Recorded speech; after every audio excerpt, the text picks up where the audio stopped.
Welcome to your Thursday morning update here at SDH with me over at the high school football championships. I figured we'd kind of update you on the news of the day and kind of get you ready for the day in and of itself. If it's another day off, remember that the round of 8 starts tomorrow, and we will have the updates on that and all the juice boxes again tomorrow morning before we get into reviewing the whole thing once it's over and done. So we'll get into that, and we'll have your previews and reviews over the weekend and keep you prepared and keep you ready for everything going on in the world of soccer. But this morning, figured what we would do is give you some updates with some sound with what's going on at the tournament, who's trying to determine the world's best, and also some news in and around this particular hemisphere. Christian Jack had a conversation with CONCACAF President Victor Montagliani, and we're going to run some of that as well, plus the gossip, rumor, innuendo, and headlines that we have working our way forward this morning. But figured what we would do is start things off, obviously getting ready for the round of 8, trying to figure out who the world's best is right now. And obviously matches Friday, Saturday, and the last match on Saturday, England and France, 2 o'clock Eastern time. And as we're talking, France right now in the composite is a plus 145. Your 90-minute draw is a plus 227. England to win it in 90 minutes is a plus 210. But what we've been able to do is kind of find out what some of the Three Lions think about the upcoming matchup. And it comes from conversations from our friends at ITV Sport and ITV Football. And they've done some tremendous work and gotten you ready for everything that's been going on in the tournament in and of itself. So we're, taking the tour, and we got to hear from Harry Kane, and we got to hear from Mason Mount specifically in conversations about the upcoming match.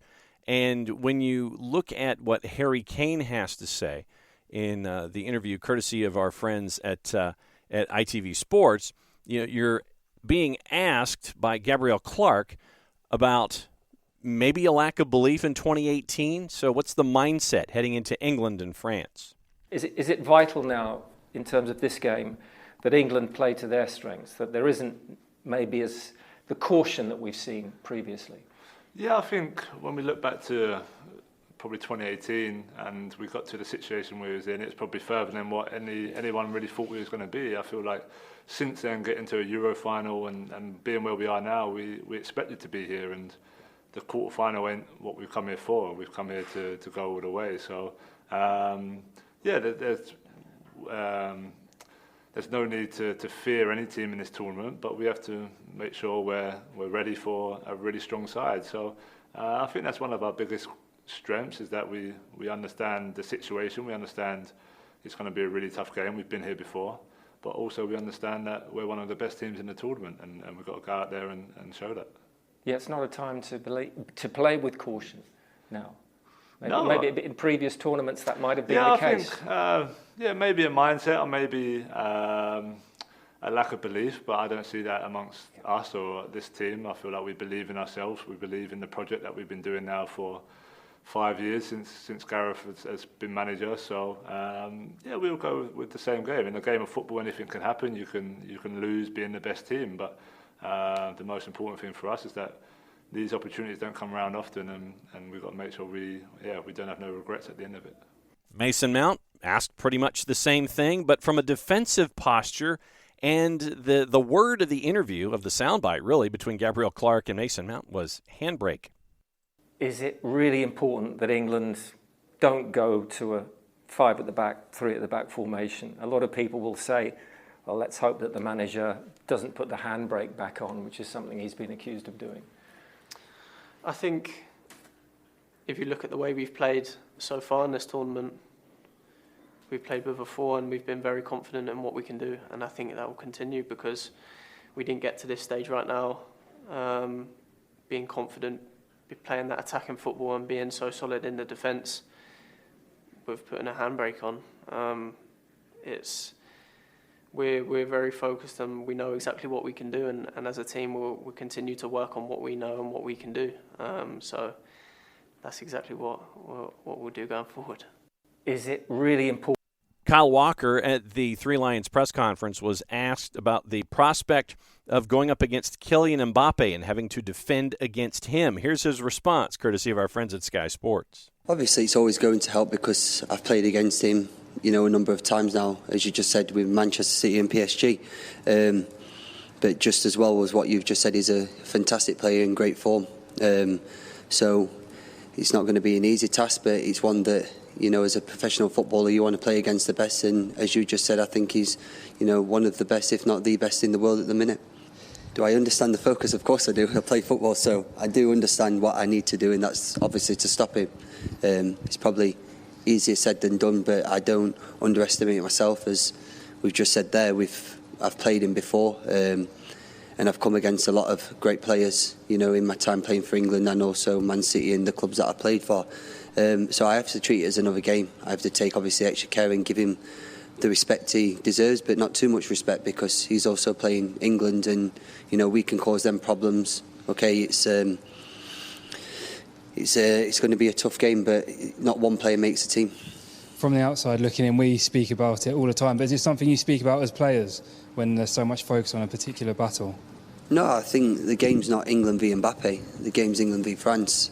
As I just said there, we take respect that he's a good player in good form at the minute, but I'm not going to roll out a red carpet for him and tell him to go and score. I'm representing my country at a quarter-final of a World Cup, so it's do or die, really. If we lose, we go home, and he's not going to stand in my way, and hopefully winning, a World Cup for my country.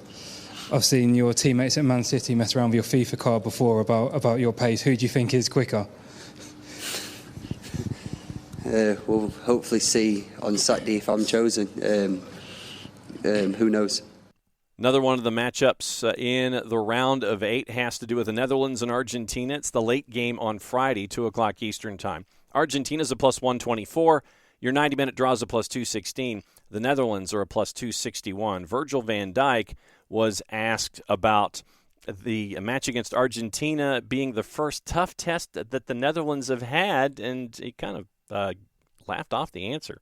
The best players of all time, maybe Leo Messi. Obviously, he's done it for so many years. I would say him and Cristiano Ronaldo have been, the two stand-up players of the last 2 decades, and there's only respect towards what they achieved. And for us now, obviously, it's not the case of preparing just for him. We're preparing to beat Argentina, and obviously we know how big of a part he is of their success over the years. First game in the World Cup, Netherlands, he played with a strong team, with the Argentina. What do you think about this game? Because before he played, the team is not strong. Argentina. Yes.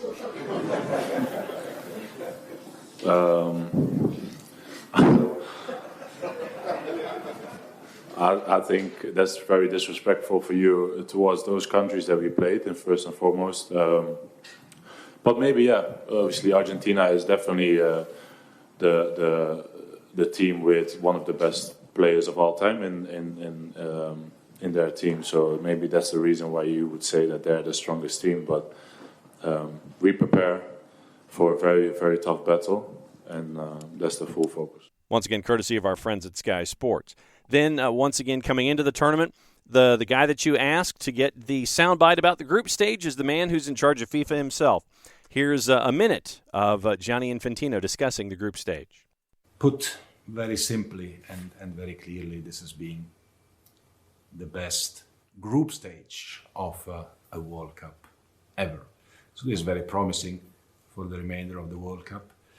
But the matches have been of great quality in beautiful stadiums. We knew that already.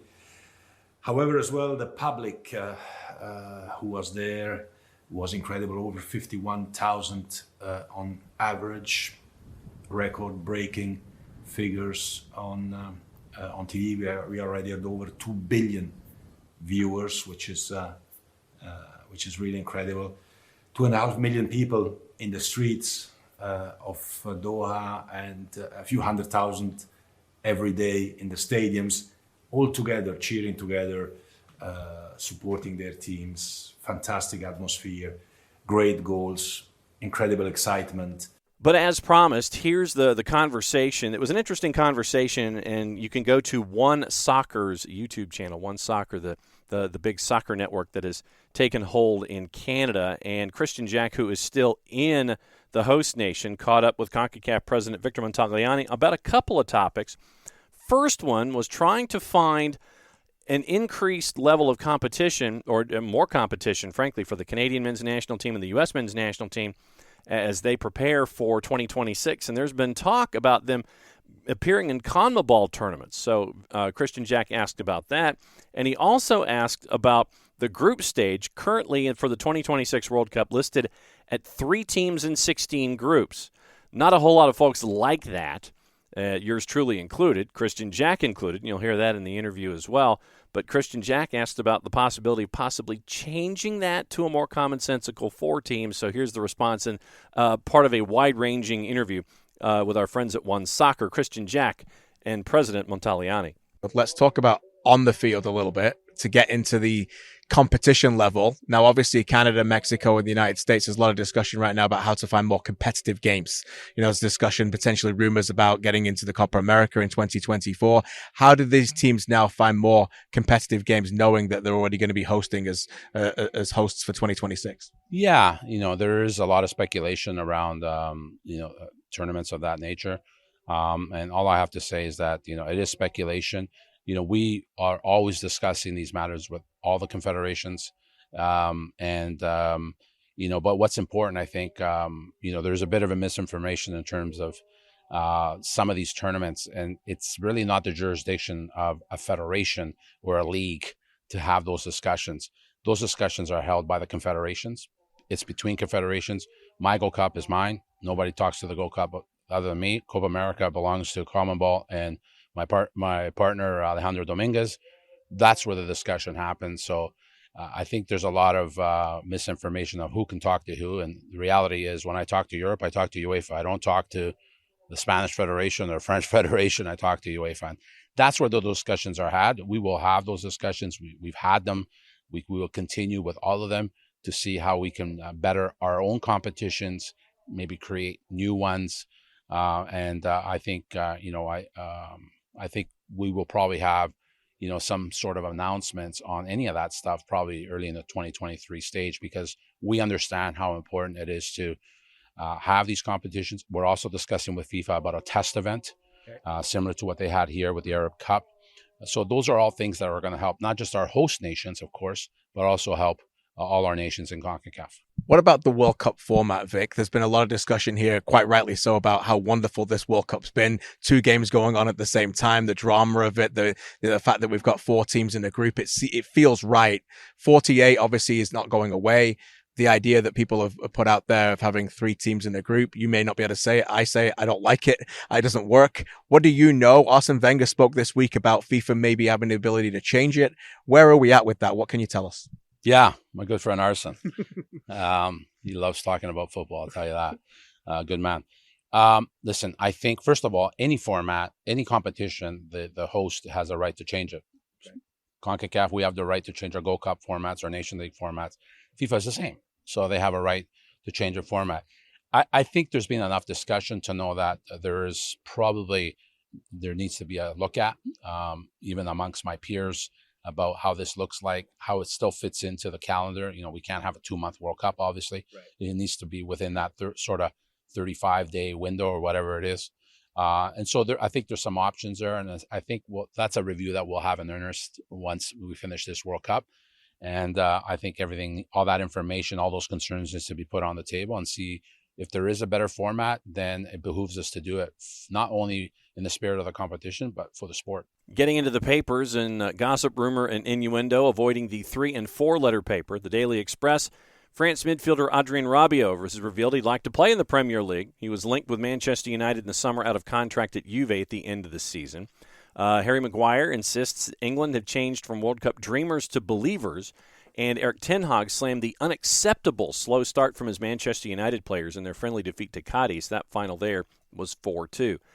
Telegraph, Raheem Sterling considering rejoining England's World Cup bid, flying back to the host nation ahead of Saturday's quarterfinal. And in the Times, the FA will look to persuade Gareth Southgate not to step down from his role as England manager after the World Cup. Manchester City midfielder Rodri has criticized Morocco's counter-attacking game plan after the North African nation stunned Spain on penalties to set up a World Cup quarterfinal against Portugal. You're in the knockouts, Rodri. It is come up with a game plan, defend the ever-loving hell out of it like Morocco did, and advance in pens. The fact that Spain had problems with penalties, that's a Spain problem. So that's your early round in the English papers. And getting into transfer news, you have Liverpool making Jude Bellingham a top target, according to Sky in Germany. You have Vincent Kompany on the Belgium manager short list, so we'll keep an eye on that one as well. Al Nassr have made their best offer for Ronaldo. We've heard about the 225 million number that's out there. Al Nassr interested in signing CR37. Sky Sports revealed that the likeliest destination would be in Saudi Arabia because they want the teams there want to have Cristiano Ronaldo as an ambassador for the game. Keep an eye on that. And you're possibly looking at once again 235 million, 225 million, something like that. So we'll keep an eye on those numbers and possibilities with Al Nassr. So you have other things going on. PSV and Netherlands winger Cody Gakpo said he would think, in quotation marks, about joining Manchester United. He's had no contact from the Premier League club. That's from NRC in the Netherlands. Spurs and Liverpool interested in signing Sofian Amrabat, as you should be, from Fiorentina when the transfer window opens in January. AC Milan could be willing to compete with Barca for the signing of Gabriel Martinelli should they decide to sell Portugal winger Rafael Leao in January. That's from Calcio Mercato. Arsenal may have to postpone their planned move for Shakhtar Donetsk's Mikhailo Mudryk after the injury to Brazil forward Gabriel Jesus. That's from the three-letter paper. Take that information at your own peril. And Bayern Munich set to offer Germany forward Jamal Musiala a new deal. That's from Bild. Marseille want to sign Wilfried Zaha from Crystal Palace when his contract expires in 2023. Manager Eddie Howe admits that FFP, financial fair play, may limit Newcastle spending in the January window. That's from the four-letter paper. Take the information at your own peril. Roma are in advanced talks with the agent of 28-year-old Netherlands forward Memphis over a move from Barcelona. Atletico Madrid willing to listen to offers for Joao Felix, who wants to leave the club. That's from TVE. Three-letter paper says that West Ham want to sign a new striker in the January transfer window, and we'll keep an eye on if David Moyes stays employed at West Ham as well. Mentioned that Greg Berhalter on the show yesterday is in discussions for a new contract. Ernie Stewart came out with a statement, and we'll get to that in just a little bit. Arsenal Academy boss Per Mertesacker could be hired by Germany's Football Association to be their new sporting director. That's from Sky Germany. Arsenal, Barca, PSG interested in signing 15-year-old Palmeiras and Brazilian winger Estevão Willian. So we'll keep an eye on that. Getting into the statement that was released by Ernie Stewart, and it was pretty much boilerplate material, but we'll go ahead and read it to you for those that might have missed what was going on. Sporting Director Ernie Stewart said, "As we always do after a major tournament, we are taking time to reflect. We'll conduct a full review with everyone involved as we determine our next steps. We look forward to building off the performance in Qatar and preparing for the journey towards 2026, end quote. So we'll keep an eye on that going forward as well. So that's your latest news involving Greg Berhalter and what possibly could be going on with the future. But once again, this it's when we talk about college football, the only guy that seems to win any of these is Jimmy Sexton.